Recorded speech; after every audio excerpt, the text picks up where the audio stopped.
My dream ID থেকে আপনি লিখেছেন, অজু করে এসে সন্তানকে দুধ খাওয়ালে কি অজু নষ্ট হবে কিনা? অজু ছুটে যাচ্ছে এমত অবস্থায় শুধু আত্তাহিয়াতু পড়ে সালাম ফিরালে নামাজ হবে কিনা? আমার বয়স 20 বছর। দারিদ্র্যের কারণে পরিবার আমাকে একজন বিবাহিত পুরুষের দ্বিতীয় স্ত্রী হিসেবে বিয়ে দিয়েছে। স্বামী আমার প্রাপ্য হক দিচ্ছেন না, গর্ভবতী অবস্থাতেও যত্ন নিচ্ছেন না। তিনি বলেন বড় স্ত্রীর হক নষ্ট করলে জাহান্নামে যাবেন, কিন্তু আমার অধিকার তো প্রতিদিনই নষ্ট হচ্ছে। আমি কি আল্লাহর কাছে মূল্যহীন? দ্বিতীয় স্ত্রীর হক নষ্ট করাও কি গুনাহ নয়? আমি খাবার কম খাই, রোজা রাখি, তাহাজ্জুদ পড়ি, কম ঘুমাই, ফলে দিন দিন স্বাস্থ্যের খুবই অবনতি হচ্ছে। এতে আমার স্বামী আমার উপর অসন্তুষ্ট। তাকে সন্তুষ্ট করতে কি লাইফস্টাইল পাল্টাতে হবে? মাই ড্রিম আইডি থেকে আপনি লিখেছেন, অজু করে এসে সন্তানকে দুধ খাওয়ালে কি অজু নষ্ট হবে কিনা? অজু দুধ পান করানোর কারণে নষ্ট হবে না, কারণ অজু ভঙ্গের বিষয়টি আমাদের শরীর থেকে পবিত্র কোনো বিষয় বের হওয়ার সাথে সম্পৃক্ত। তো মা যখন সন্তানকে দুধ খাওয়ান তখন সেই দুধটা কোনো নাপাক কোনো বিষয় না, বিধায় এ দুধ শরীর থেকে নির্গত হলো, সন্তান পান করলো, তার ফলে মায়ের ওযু নষ্ট হওয়ার কোনো কারণ নেই। আমার বয়স 20 বছর। দারিদ্র্যের কারণে পরিবার আমাকে একজন বিবাহিত পুরুষের দ্বিতীয় স্ত্রী হিসেবে বিয়ে দিয়েছে।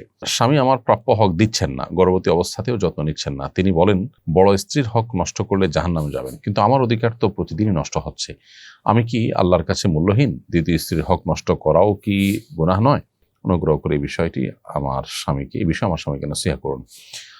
বোন, আপনার স্বামী যিনি একাধিক বিবাহ করেছেন, নিশ্চয়ই তিনি এটি জানার কথা আল্লাহ সুবহানাহু ওয়া তাআলা বলেছেন, ফাইন খিফতুম আল্লা তা'দিলু ফাওয়াহিদা ওয়া মা মালাকাত আইমানুকুম। তোমাদের কেউ যদি একাধিক বিয়ে করলে স্ত্রীদের মধ্যে সমতা বজায় রাখাটার ব্যাপারে তার আশঙ্কা হয় যে তিনি এটা করতে পারবেন না, তাহলে তার জন্য একজন স্ত্রীকে বিয়ে করাটাই অনুমোদিত, তার জন্য একাধিক বিয়ে করা জায়েজই হয়নি। আবু হুরায়রা রাদিয়াল্লাহু তাআলা আনহু থেকে বর্ণিত একটা হাদিস রয়েছে সুনান আবু দাউদে, সেখানে তিনি বলেছেন, নবী করিম সাল্লাল্লাহু আলাইহি ওয়াসাল্লাম বলেছেন, মান কানাত লাহু ইমরাতানি ফামালা ইলা আহাদিহিমা, যে ব্যক্তির একাধিক স্ত্রী আছে এবং কোন একজনের দিকে যদি সে ঝুঁকে যায়, যা ইয়াউমুল কিয়ামতি ওয়া শাক্কুহু মাইল, তাহলে সে কিয়ামতের ময়দানে আসবে এমন অবস্থায় যে তার ঘাড় ঘোরানো থাকবে, অর্থাৎ এটা এক ধরনের শাস্তি তার জন্য। অতএব আপনার স্বামী, তাকে আমরা বলতে চাই যে আল্লাহকে ভয় করুন এবং স্ত্রীদের মধ্যে সমতা বজায় রাখুন। আপনার প্রথম স্ত্রীকে যতটুকু সময় দিবেন, দ্বিতীয় স্ত্রীকে ততটুকু সময় দিতে হবে।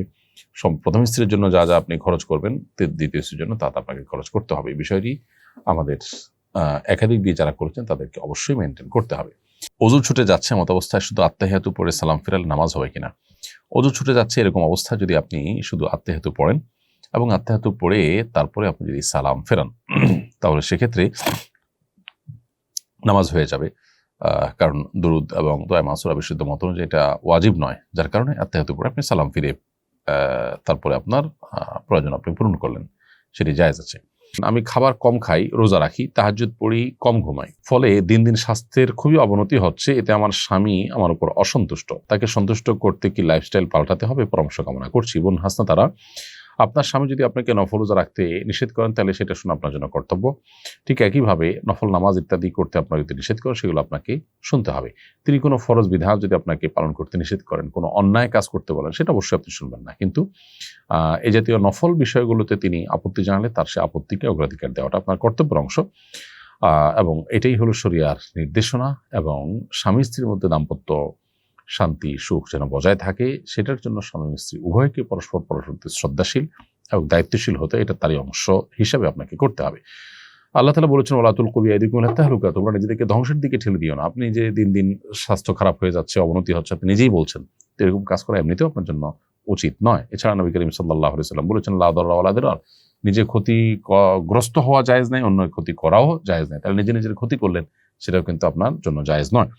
নবী করিম সাল্লাল্লাহু আলাইহি ওয়াসাল্লাম পরিষ্কারভাবে বলেছেন যে লা ইউশাদ্দা হাদাদ দ্বীন আহাদুন ইল্লা গালাবা, কেউ যদি এই দিনের ব্যাপারে কঠোরতা অবলম্বন করে যে দিন পালন করতে গিয়ে নিজের জন্য অনেক কঠিন করে ফেলবে, তাহলে একটা সময় সে আসলে হার মানবে, এটা পারবে না। এই জন্য আপনার এই জায়গাতে বাড়াবাড়িকে পরিহার করা উচিত।